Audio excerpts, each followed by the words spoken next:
അയ്യപ്പേട്ടാ, മുഖ്യമന്ത്രി പിണറായി വിജയൻ തന്നെയാണ് രാവിലെ നമ്മൾ എടുക്കുന്നത്.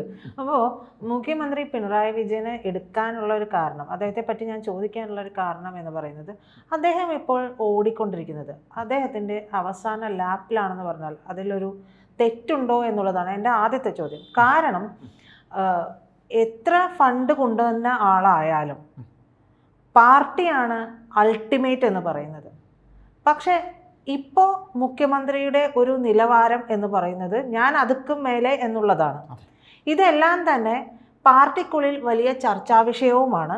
പാർട്ടിയിലുള്ളവർക്ക് തന്നെ, നേതാക്കൾക്കും അണികൾക്കും തന്നെ മുഖ്യമന്ത്രിയുടെ പ്രവർത്തികളോട് വിയോജിപ്പുമുണ്ട്. എന്നാൽ അവർക്കിതിനെ നിലയ്ക്ക് എങ്ങനെ കൊണ്ടുവരണം എന്നുള്ളതിലേക്കും അറിയില്ല എന്നുള്ളതാണ്. ഒരുപക്ഷെ ഇതെല്ലാം കൂടി ഈ വരുന്ന നിലമ്പൂർ ഉപതിരഞ്ഞെടുപ്പ്, പിന്നെ വരുന്ന തദ്ദേശം, നിയമസഭാ തിരഞ്ഞെടുപ്പുകൾ, ഇതിലെല്ലാം ഇത്തരത്തിലുള്ള പാർട്ടിക്കുള്ളിലുള്ള വികാരം കൂടി, നമ്മൾ പറയും ഭരണവിരുദ്ധ വികാരമെന്ന്. ഞാൻ ചോദിക്കുന്നത് ജനങ്ങളുടെ മാത്രമല്ല, ആ പാർട്ടിക്കുള്ളിലുള്ളവരുടെയും അണികളുടെയും വികാരം കൂടി ഇത്തരം തിരഞ്ഞെടുപ്പുകളിൽ ബാധിക്കുമോ എന്നുള്ളതാണ്. പുറത്തു വരും, മറനീക്കി പുറത്തു വരും. അതെ, അതായത് പ്രീത പറഞ്ഞ ഒരു പോയിന്റ് കറക്റ്റാണ്. അദ്ദേഹത്തിൻ്റെ കരിയറിലെ അദ്ദേഹം ഒരു ഓട്ടക്കാരനാണ്. രാഷ്ട്രീയത്തിൽ ഇപ്പം അവസാന ലാപ്പ് എന്ന് വേണമെങ്കിൽ പറയാം. കാരണം നമ്മളീ പറയുന്ന പോലെ AKG സെൻറ്റർ 150 കോടി മുടക്കി നവീകരിച്ചിട്ടുണ്ടാകാം, അദ്ദേഹം ഫണ്ട് കൊണ്ടുവരുന്ന ആളാകാം, എല്ലാം ആകാം. പക്ഷെ പാർട്ടിക്ക് അതീതനാണ് എന്നൊരു തോന്നൽ അദ്ദേഹം പലവട്ടം ഈ മുഖ്യമന്ത്രി കസേരയിൽ വന്ന ശേഷം കാണിച്ചിട്ടുണ്ട്. അദ്ദേഹത്തിൻ്റെ പല തീരുമാനങ്ങൾ പാർലമെൻ്ററി തലത്തിൽ CPM എന്ന് പറയുന്ന പാർട്ടി സംഘടന, ഈ സംഘടനയാണ് അദ്ദേഹത്തെ മുഖ്യമന്ത്രിയാക്കിയത്. സംഘടന മുഖ്യമന്ത്രിയാക്കിയെന്നുണ്ടെങ്കിൽ സംഘടനയ്ക്ക് ഇഷ്ടപ്പെടുന്ന രീതിയിൽ അദ്ദേഹം ചെയ്യാവും. അപ്പോൾ സംഘടനയ്ക്കകത്ത് ഉപജാപവൃദ്ധങ്ങളുടെ കയ്യിൽ ഒരു ടൂളായിട്ടാണ് അദ്ദേഹം ഇപ്പോൾ പ്രവർത്തിച്ചുകൊണ്ടിരിക്കുന്നത്. അതിൽ പാർട്ടിക്കകത്ത് അസൽ മുറുമുറുപ്പുണ്ട്. അപ്പോൾ അത് മനസ്സിലാക്കി അദ്ദേഹം തൻ്റെ കയ്യിലേക്ക് വീണ്ടും ഈ മുറുമുറുക്കുന്നവരെല്ലാം ഒരു അപ്പക്കഷ്ണം ഇട്ട് കൊടുത്താൽ അത് വീഴുന്നവരേ ഉള്ളൂ. അത് അദ്ദേഹത്തിന് അറിയാം. പക്ഷെ എല്ലാവരും അങ്ങനെ തന്നെ ആയിരിക്കുമോ ചേട്ടാ? തീർച്ചയായിട്ടും എല്ലാവരും എന്ന് പറയുന്നത് അടച്ചാക്ഷേപിച്ച് എല്ലാവരും മുഖ്യമന്ത്രി പിണറായി വിജയന്റെ അപകർഷണം കിട്ടാൻ വേണ്ടി കാത്തിരിക്കുന്നവരല്ല എന്നാണ് എനിക്ക് തോന്നുന്നത്. ചിലരെങ്കിലും ഒരു ഒന്നോ രണ്ടോ പേര്, ഇപ്പൊ CKB പത്മനാഭനെ പോലെയൊക്കെയുള്ള ഒന്നോ രണ്ടോ പേര്, അദ്ദേഹത്തിന്റെ മകളോടാണ് ഈ പൊളിറ്റിക്കൽ സെക്രട്ടറി ശശി മോശമായിട്ട് പെരുമാറിയത്. അതേപോലെ ഒന്നോ രണ്ടോ പേര്, വിരലിലെണ്ണം. ഞാൻ ഒരു ഉദാഹരണം പെട്ടെന്ന് പറഞ്ഞതേ ഉള്ളൂ. ബാക്കി PK ശശി പോലുള്ള മഹാന്മാരൊക്കെ ഇതിനകത്തുണ്ട്. അപ്പോൾ നമുക്കിതിനകത്ത് പറയാനുള്ള ഒരേ ഒരു കാര്യം എന്ന് വെച്ചാൽ പാർട്ടിക്കകത്ത് അത്ര കണ്ട് അവമതിപ്പ് അദ്ദേഹത്തിനോടുണ്ട്. ആ അവമതിപ്പ് മറികടക്കാനാണ് ഈ രീതിയിൽ അദ്ദേഹം 2-3 പ്രാവശ്യം നിലമ്പൂർ വരുന്നത്. തൻ്റെ ഇരിപ്പിടത്തിന് കോട്ടം തട്ടുന്നു എന്ന് മനസ്സിലാക്കുമ്പോൾ മുഖ്യമന്ത്രിക്ക് വന്നേ പറ്റൂ. കാര്യം ഈ പറയുന്ന പ്രീത ചോദിച്ചു അങ്ങനെയുള്ളവരുണ്ടോ എന്ന്. ഇവരെല്ലാം തന്നെ പറവായി നോക്കികളാണ്. എന്ന് വെച്ചാൽ കിട്ടാനുള്ളത് കിട്ടിക്കഴിയുമ്പോൾ ഇവനൊക്കെ എല്ലാം ഒരുത്തനും അടിസ്ഥാനപരമായി ഒരു തത്വവുമില്ല, ഒരു തത്വദീക്ഷയില്ല, ഒരുത്തനുമില്ല. അല്ലെങ്കിൽ ഞാൻ ചോദിക്കട്ടെ, VS എന്ന് പറയുന്ന ഒരു നേതാവ്, അദ്ദേഹം ആരാണ്? VSനെ വെട്ടാനിറങ്ങിയ ഒരാളാണ് പിണറായി വിജയൻ. അന്ന് VSനൊപ്പം നിന്നവരെല്ലാം സ്ഥാനമോഹികളായിട്ട് തിരുവനന്തപുരം ജില്ല മുതൽ ഇങ്ങേ അറ്റം വരെയുള്ള നേതാക്കളുണ്ട്. ഇവരെല്ലാം പോയില്ലേ ഒരു നാണമില്ലാതെ? ഇന്നും കൊണ്ട് അങ്ങനെ പോകുന്നവർ. VSന് മാത്രമേ ഞാൻ പറയുന്നില്ല, AKG എന്ന മഹാനെ പാർട്ടി പുറത്താക്കിയിട്ടുണ്ട്. അത് നിങ്ങൾക്കറിയോ? AKG എന്ന മനുഷ്യ സ്നേഹിയെ AKG പാർട്ടി പുറത്താക്കിയിട്ട് അദ്ദേഹം വേറെ എവിടെയെങ്കിലും പോയോ? MBR പോയി. MBR കാണിച്ചത് ഏറ്റവും വലിയ മോശമാണത്. MBR പോയതൊക്കെ MBR പാർട്ടി അന്ന് എന്താ പറഞ്ഞത്? പാർട്ടിക്ക് അതീതനായി MBR വളരാൻ ശ്രമിച്ചു, അതുകൊണ്ട് MBRനെ വെട്ടി. അങ്ങനെ പിണറായി വിജയൻ ഇപ്പോൾ ഇത്തരത്തിൽ പാർട്ടിക്ക് അതീതനായി മാറിയത് കൊണ്ട് ഒരു ചെറിയ കൊട്ട് അദ്ദേഹം പ്രതീക്ഷിക്കുന്നുണ്ട്. തദ്ദേശ ഇലക്ഷനിൽ അദ്ദേഹത്തിൻ്റെ പേര് പറഞ്ഞുകൊണ്ട് വോട്ട് ചോദിക്കാൻ പോണോ വേണ്ടേ എന്ന് തീരുമാനിക്കേണ്ടത് നിലമ്പൂരാണ്. കാരണം ഈ പറയുന്ന സ്വരാജിനെ സ്നേഹം കൊണ്ടൊന്നുമല്ല സ്ഥാനാർത്ഥിയാക്കിയത്. സ്വരാജ് ഹിന്ദു കമ്മ്യൂണിറ്റിയിൽ നായരാണ്. മലപ്പുറത്തെ കുറച്ച് നായരോട്ടുണ്ട്. ഈ പറയുന്ന EMSന്റെ സ്ഥലവും കൂടെയാണ്. RSS നേതാവായിട്ടുള്ള ഷാബു പ്രസാദ് അല്ലേ? ഷാബു പ്രസാദ് പറഞ്ഞിരുന്നു M സ്വരാജ് ജയിക്കുമെന്ന് മാത്രമല്ല പറഞ്ഞത്, മന്ത്രിയാകുമെന്ന് കൂടി പറഞ്ഞു. പ്രീത അത് കറക്റ്റ് ചോദ്യമാണ് പ്രീത ചോദിച്ചത്. അതായത് ഈ പറയുന്ന രീതിയിൽ അതിന് പല വ്യംഗ്യാർത്ഥങ്ങളുണ്ട്. നിങ്ങൾ RSSകാരെ, BJPക്കാരെ അല്ലെങ്കിൽ നായർ ആയിട്ടുള്ള കമ്മ്യൂണിറ്റിയിലുള്ളവരെ നിങ്ങൾ സ്വരാജിന് വോട്ട് ചെയ്യൂ, സ്വരാജ് മന്ത്രിയാകും.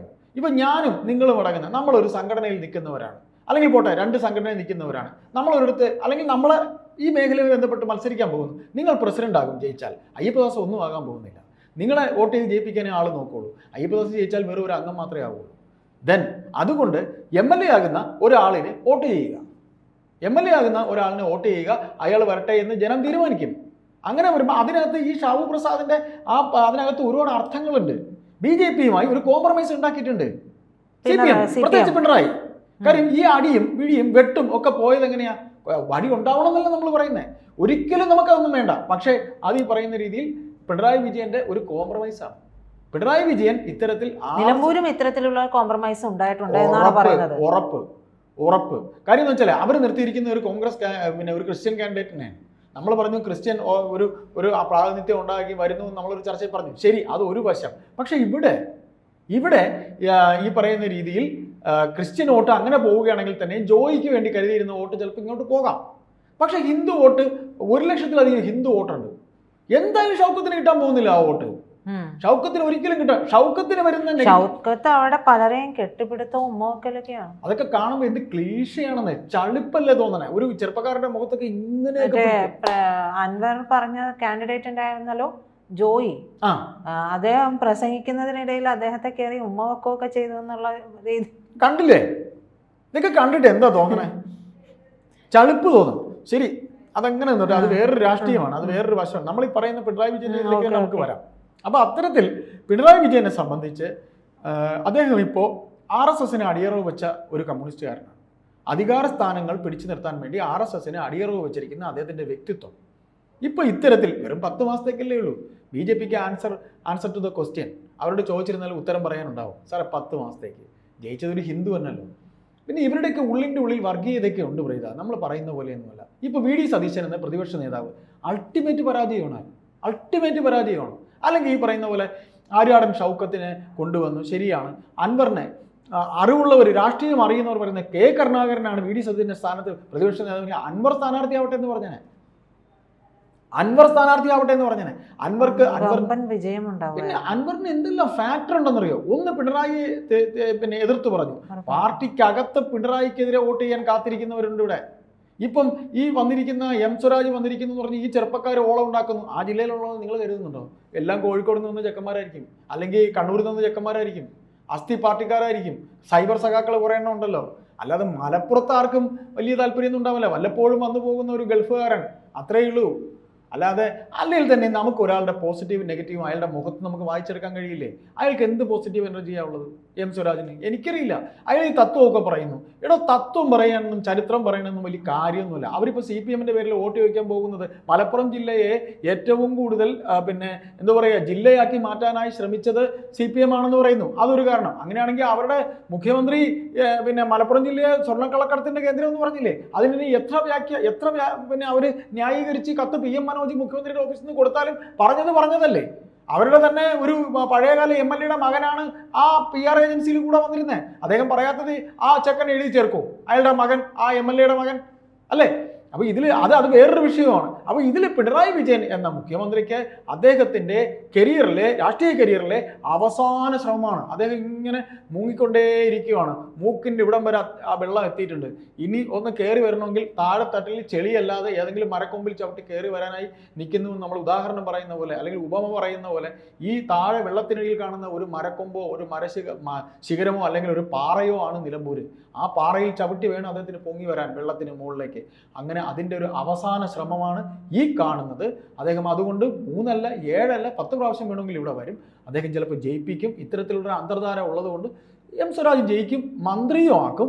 അങ്ങനെ വീണ്ടും ഈ വായി നോക്കികൾ കുറേ പാർട്ടിക്കാരന്മാർ, ഇപ്പം കുറച്ച് പാർട്ടിക്കാരന്മാർ ഇനി ഇയാളെ കയറി കെട്ടിപ്പിടിക്കും, കൂടെ നിൽക്കും. വീണ്ടും ഇതിനപ്പുറം അഹങ്കാരം അദ്ദേഹം കാണിക്കും.